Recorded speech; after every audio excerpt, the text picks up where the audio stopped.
Video দেখে অনেকে বুঝতে পারছেন আমি কিন্তু বান্দরবনে চলে এসেছি। সো বান্দরবনে আসতে আমাদের কতক্ষণ সময় লেগেছে, অনেকের মনে প্রশ্ন আসতে পারে। বান্দরবন আসতে আমাদের অলমোস্ট অনেক সময় লেগেছে, সেগুলো আর বলতেছি না, কারণ আমরা রাস্তায় বিরতি দিয়ে আসতেছি। আর আমি ভিডিও শুরুতে আরেকটা ভিডিও দিয়েছিলাম, ওই ভিডিওতে আমি বলেছি যে আমাদের বান্দরবনে কোনো তাড়াহুড়া নেই, আমাদের রাইডটা হবে সম্পূর্ণ রিল্যাক্সের রাইড। আর বান্দরবন যারা ভালোবাসেন বা পাহাড় যারা ভালোবাসেন, যারা ট্যুর করতে ভালোবাসেন, অবশ্যই তারা পাহাড়কে ভালোবাসবেন। আর পাহাড়ে আসলে কিন্তু আপনারা দেখতে পাচ্ছেন কি পরিবেশ, আমার চারদিকে পাহাড়ি রাস্তা, আঁকাবাঁকা রাস্তা। আর এই রাস্তাগুলো কিন্তু অনেক উঁচু, আপনার গোপুরতে বোঝা যাচ্ছে না যে কতটুকু উঁচু বা কতটুকু ডালু। ডাউন হিলগুলো গোপুরতে বোঝা যায় না। সো এখন কিন্তু দেখছেন আমি একটা ডালু পার হচ্ছি। সো এই ডালুটা কিন্তু নামার সময় আমি অবশ্যই বাইকের ইঞ্জিন ব্রেক ইউজ করতেছি। যারা পাহাড়ে আসবেন অবশ্যই স্কিলফুল রাইডার না হলে পাহাড়ে আসবেন না। এটা কিন্তু অনেক বাঁক, আপনারা ক্যামেরায় বুঝতে পারবেন না, অনেক বাঁক।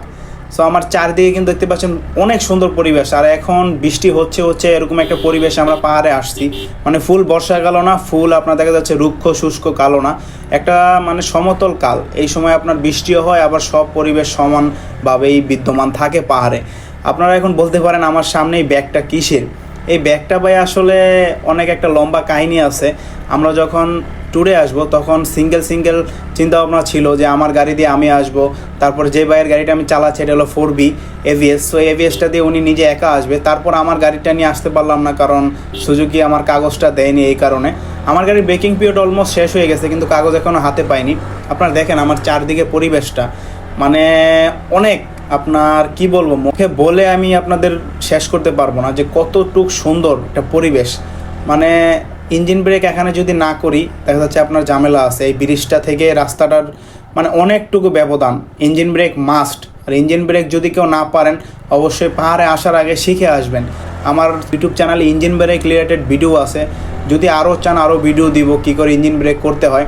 আর 4Bতে নাকি ইঞ্জিন ব্রেক একটু কম হয়, 4 বাইক উনি বলতেছিল, কিন্তু আমি ইঞ্জিন ব্রেক করে দেখি যা অনেক ভালো একটা ব্যাটার আমাকে ইঞ্জিন ব্রেক আউটপুট দিচ্ছে। দেখতেছেন মানে অনেক সুন্দর একটা পরিবেশ পাহাড়ে, কিন্তু আপনার অনেক সুন্দর পরিবেশ। আর বর্ষাকালে এই পাহাড়গুলো মানে যে পরিমাণ আপনার সুন্দর হয়, তখন মানে আপনার অবস্থা পুরো একেবারে একাকার অবস্থা হয়ে যায় বর্ষাকালে।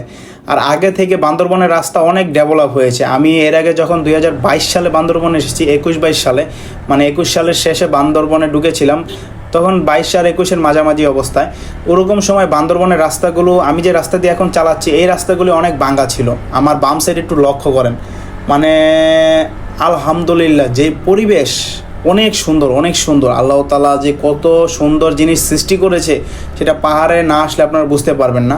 আর এই রাস্তাগুলো বাংলাদেশ সেনাবাহিনী করেছে, তাদের অবশ্যই অনেক ধন্যবাদ, কারণ তারা এই রাস্তাগুলো করার জন্য অনেক পরিশ্রম কায়িশ্রম বিনিময় করেছে। এখন একটা কিন্তু লম্বা ডাল আমি উঠতেছি, এটা কিন্তু ভিডিওতে বোঝা যাচ্ছে না। এই ডালটা কিন্তু অনেক বড়, মাটি থেকে প্রায় 20-30 ফিট বা 50 ফিট উঁচা হবে। দেখেন আমার সামনে যে সিএনজিটা আছে ওইটা আপনার দেখলে অবশ্যই বুঝতে পারবেন।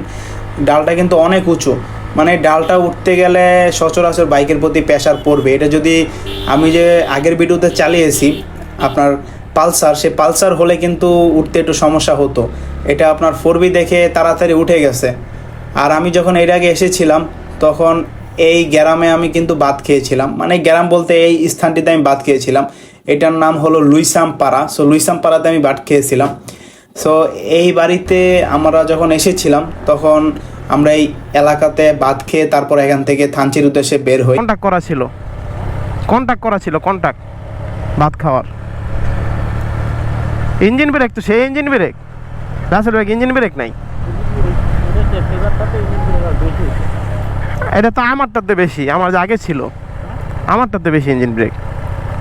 এই যে ফুল ইঞ্জিন ব্রেক নামতেছে।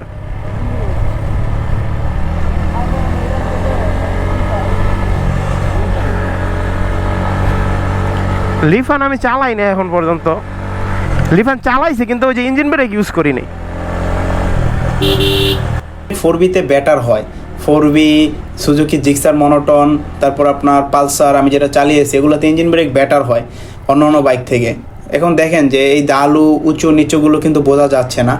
আর যে পাড়াগুলো আমরা পার হয়ে যাচ্ছি এগুলো হলো বান্দরবনের অনেক গহীন একটা অরণ্য বা গহীন একটা এলাকা। এই পাড়াগুলো আপনারা একটু সাবধানে পার হবেন। দেখা যাচ্ছে অনেক সময় যদি বাচ্চা কাচ্চারা দৌড়াদৌড়ি করে রাস্তা দিয়ে পাহাড়ি এলাকার, সো পাহাড়ি এলাকার বাচ্চা কাচ্চাগুলো দৌড়াদৌড়ি থেকে একটু আপনি সাবধানে থাকবেন। স্কিলফুল রাইডার না হন তাহলে পাহাড়ে না আসাই বেটার।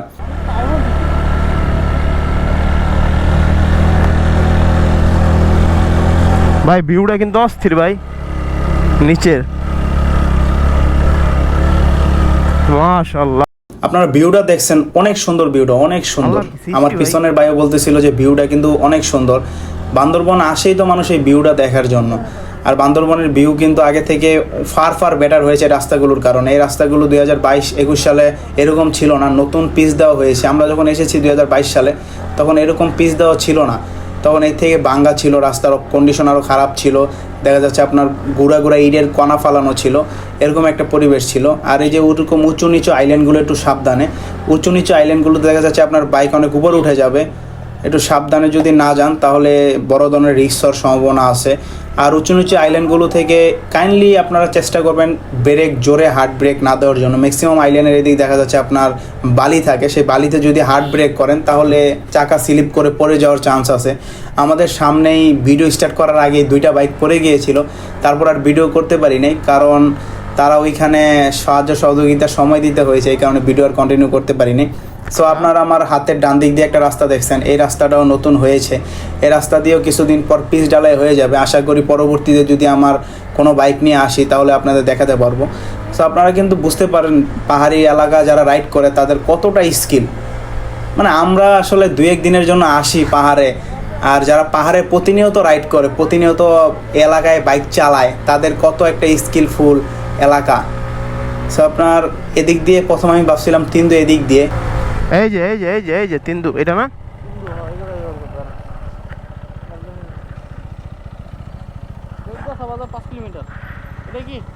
না না এরকম একটা ইথায়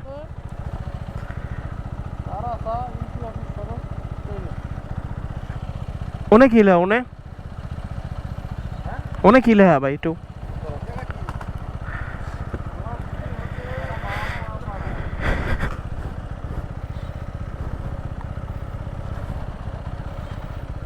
ইউনিয়ন মাওরাপাড়া, এটা না না না না কিন্তু তিন্দুর রাস্তা আরও সামনে, আমরা তো থানচেই আসিনি, পরবর্তীতে মনে পড়ল বাজারে যাওয়ার আগে তিন্দু।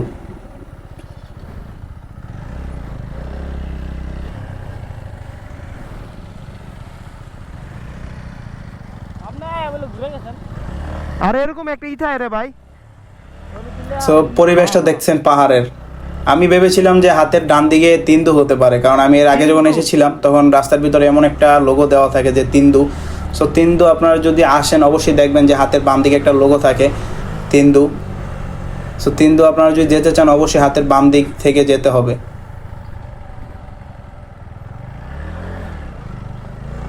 ভাই এদিকে আম গাছ আছে প্রচুর,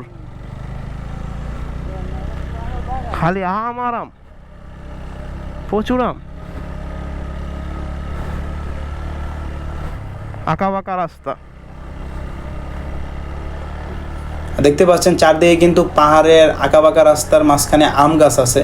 সেই আম গাছ থেকে কিন্তু আপনারা চাইলে আম কিনে নিয়ে যেতে পারেন। আমি জিজ্ঞেস করেছিলাম 30 টাকা কেজি নাকি আমের। সো এখানে যদি 30 টাকা কেজি হয় তাহলে আমাদের ঢাকায় কি সমস্যা করেছে, আমরা তো ঢাকা থেকে কিনতে পারি। আপনি যেটা বেটার মনে করেন ওইখান থেকে ক্রয় করবেন। আপনি যদি মনে করেন ঢাকা থেকে ক্রয় করলে আপনার বেটার, তাহলে আপনি ঢাকা থেকে ক্রয় করবেন। এই ডালটা কিন্তু অনেক উঁচা, আপনারা দেখছেন এই ডালটা কিন্তু 4B উঠতেই প্রায় 2 গিয়ারে হাঁসফাঁস করতেছিল। আমি 1 গিয়ারে দিয়েছি, 1 গিয়ারে দিয়ে আরামসে উঠে গেছে। আমি জানি ডালগুলো গোপ্রোতে বোঝা যাবে না, কারণ গোপ্রোতে ডাল আসলে বোঝা যায় না। গোপ্রোতে দেখা যাচ্ছে আপনার ওই স্টেবিলাইজেশনের কারণে আপ অ্যান্ড ডাউনগুলো বোঝা যায় না। আর অবশ্যই যখন আপনারা মোড়ে আসবেন, পাহাড়ের মোড়ে অবশ্যই হর্ন দিবেন। হর্ন না দিলে আপনার বড় ধরনের সমস্যায় পড়ে যেতে পারেন। সো হর্ন না দিলে কিন্তু সমস্যা হবে, আপনারা অবশ্যই হর্ন দিবেন, হর্ন ইউজ করবেন। পাহাড়ে অনেকে আছে হর্ন না ইউজ করার পক্ষে, তারা আসলে পাহাড়ে আইসেন না, কারণ পাহাড়ে আসলে হর্ন ইউজ করতেই হবে। দেখা যাচ্ছে অপোজিট থেকে একটা বাস আসতে পারে, অপোজিট থেকে একটা চাঁদের গাড়ি আসতে পারে, অপোজিট থেকে একটা হুন্ডা আসতে পারে। সো সেক্ষেত্রে আপনারা যদি হর্ন ইউজ না করেন তাহলে কিন্তু একটা বড় ধরনের সমস্যায় পড়বেন। আর হর্ন অবশ্যই পাহাড়ে মাস্ট। আমি আমগো ওই যে ঢাকা নিয়ে আপনার সবাই শেষ আমগুলা বিক্রি করে না, ওই যে আপনার টক মিষ্টি, এগুলো হলো পাহাড়ি আম। ওরা কাঁচা কাঁচা এই কারণে একটু সাবধানে। কাঁচাটার বলে বেশি পায়, দাম বেশি পায়।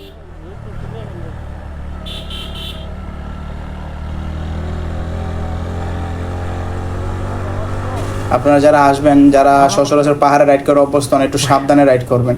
আমার নিজেরই 2-3 বার দেখেছেন লাইন থেকে, রাস্তা থেকে চলে যাই। নীলগিরি 35 রুমা। আমার পিছনের ভাই বলতেছিল যে মাথা চক্কর দিলে নাকি সমস্যা হতে পারে।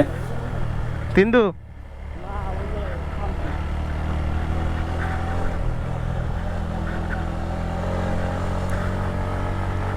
আমার পিছনে যে বড় ভাই ছিল উনি বলতেছে যে দেখেন সাবধানে, মাথা টাথা চক্কর দিতে পারে। মাথা টাথা চক্কর দেওয়াই স্বাভাবিক, কারণ আমরা রাইড করতেছি, এখন বাজে অলমোস্ট বেলা 11টা। আমি রাইড করতেছি অলমোস্ট কালকে 12টা থেকে, মানে রাত 12টা থেকে এখন প্রায় 12 ঘন্টা হয়ে গেছে। 12 ঘন্টা অলমোস্ট রাইড নিয়ে আসি, মানে বাইক থেকে নামতেছি না। আমরা কিন্তু সকালের খাওয়াও খাইনি, মানে সকালে খাবার দাবার ওরকম করা হয় নাই, জাস্ট একটা চায়ের দোকানে থেমেছিলাম, কিছু চাটা খেয়ে আবার রাইড করা হচ্ছে। রাইড করতে করতে জীবন প্রায় অবস্থা শেষের দিকে, মানে কি আর বলবো আপনারা দেখতেছেনই, মানে অবস্থা প্রায় একাকার অবস্থা। রাইডের উপরে আছি কালকে থেকে। সো কালকে থেকে আজকে পর্যন্ত রাইডের উপরে আছি। আশা আছে ডাইরেক্ট যদি তিন্দু যেতে পারি। আমাদের এর আগে একটা চেকপোস্টে ধরেছিল, ওখানে বলেছে যে আপনার তিন্দু যেতে পারবেন না। যদি যেতে পারি অবশ্যই আপনারা দেখছেন চাঁদের গাড়ি থেকে একটু সাবধান। এইসব চাঁদের গাড়ি কিন্তু অপোজিট থেকে আসলে অ্যাক্সিডেন্ট হতে পারে। আমাদের সামনে যে বাইকগুলো এসেছে 4-5টা বাইক, সেগুলো সামনে আছে, আরগুলো অনেক সামনে গেছে এই 3টাই আমাদের সাথে আছে। আর যেগুলো তারা অনেক পাক্কা রাইডার, তারা প্রতিনিয়ত বান্দরবনে আপ ডাউন করে, মানে আসে যায়। সো তারা কিন্তু ওরকম সমস্যায় পড়বে না। আর যারা নতুন ড্রাইভার তাদের ক্ষেত্রে একটু সমস্যা হয়। আমার সামনে একটা পাহাড় দেখতে পাচ্ছেন, এই পাহাড়ে কিছুক্ষণ পর আমরা উঠে যাব। এটা হলো আপনার থানচির আগে যে রাস্তাগুলো, এই রাস্তাগুলো পাহাড় কেটে করা হয়েছে, অনেক উঁচা, মানে পাহাড়টা অনেক উঁচা। এখন আমরা যেখানে আছি এখান থেকে প্রায় দেখা যাচ্ছে 1,500-2,000 ফিট উঁচা, মানে পাহাড়ে কিছুক্ষণের ভিতর আমরা উঠে যাব। আর এই পাহাড়ে উঠতে উঠতে আপনারা আস্তে আস্তে দেখবেন ভিডিওটা। আর কিছুক্ষণ পর তিন্দু যাওয়ার পর আপনারা দেখবেন এক্সট্রিম রাস্তা কাকে বলে, যে কত প্রকার কি এক্সট্রিম রাস্তা, প্রচুর এক্সট্রিম রাস্তা। তিন্দুর রাস্তা তো হলো বাংলাদেশের বাইকারদের একটা ড্রিম। এখানে দেখছেন পাহাড়ি কিছু বাইক এরকম রাস্তায় নষ্ট হয়ে থাকবে, পাহাড়ি কিছু লোক আপনাদের থেকে সাহায্য চাবে। এগুলো থেকে অবশ্যই আপনারা এড়িয়ে চলবেন, কারণ এগুলো একটা স্ক্যাম। এই স্ক্যামে যদি একবার পড়ে যান আপনারা কিন্তু ঝামেলা হয়ে যাবে। এই স্ক্যাম থেকে অবশ্যই সাবধানে থাকবেন। এসব স্ক্যাম পড়া যাবে না, যেহেতু আপনি ট্যুরিস্ট, আপনি ঘুরতে আসছেন, কোনো স্ক্যাম কোনো ঝামেলা অবশ্যই করবেন না যেখানে ঘুরতে যাবেন। সেসব জায়গায় যদি আপনারা কোনো ঝামেলা বা কোনো স্ক্যামে পড়েন, সেটা কিন্তু আপনার পুরা টিমের ক্ষেত্রে একটা সমস্যা হবে। আর যদি আপনি সিঙ্গেলে আসেন তারপর আপনার একটা সমস্যা হবে। আর যেহেতু এখন পাহাড়ে কুকিচিনের একটা প্রাদুর্ভাব আছে, বা পাহাড়ে একটা সন্ত্রাসী গোষ্ঠীর প্রাদুর্ভাব আছে, অবশ্যই কিন্তু আপনারা সাবধানে বাইক রাইড করবেন। আর একটা টিপস আপনাদের দিয়ে রাখি, অবশ্যই বাইক রাস্তা থেকে বের হয়ে যাবেন না। যেমন ডানে বামে বালুগুলোতে অবশ্যই বাইক উঠিয়ে দিবেন না। মোড় ঘোরার সময় যথেষ্ট স্পেস নিয়ে মোড় ঘুরবেন। অবশ্যই অপোজিট লাইনে চলে যাবেন না। যেমন আপনি ডান দিকে আসেন, আপনি বাম দিকে চলে যাবেন না, আপনার বাম দিকে আসেন, আপনি ডান দিকে চলে যাবেন না। দেখেন এই মোড়গুলো কতটা রিস্কি মোড়। এখানে একটা ট্যুরিস্ট প্লেস আছে, অবশ্যই আমরা দাঁড়াবো, এখানে দাঁড়িয়ে কিছু ছবি টবি তুলবো। অবশ্যই চ্যানেলটা সাবস্ক্রাইব করবেন, কমেন্ট করে জানাবেন ভিডিওটা কী করে ডেভেলপ করা যায়, একটি করে লাইক দিয়ে দিবেন। এই ট্যুরিস্ট প্লেসে আমরা কিছু ছবি টবি তুলবো, তারপর ভিউ পয়েন্ট থেকে আরেকটা উদ্দেশ্যে রওনা হব। যদি ভিউ পয়েন্ট থাকে নীলগিরিতে আমরা একটু দাঁড়াবো, আর না হলে ডাইরেক্ট চলে যাব। আপনারা সম্পূর্ণ ভিডিওটা দেখতে থাকেন। সো আমাদের সবগুলো বাইক কিন্তু এখানে একে একে চলে আসছে। আমরা যে 6টা বাইক নিয়ে এসেছিলাম, টোটাল 7টা এসেছিলাম।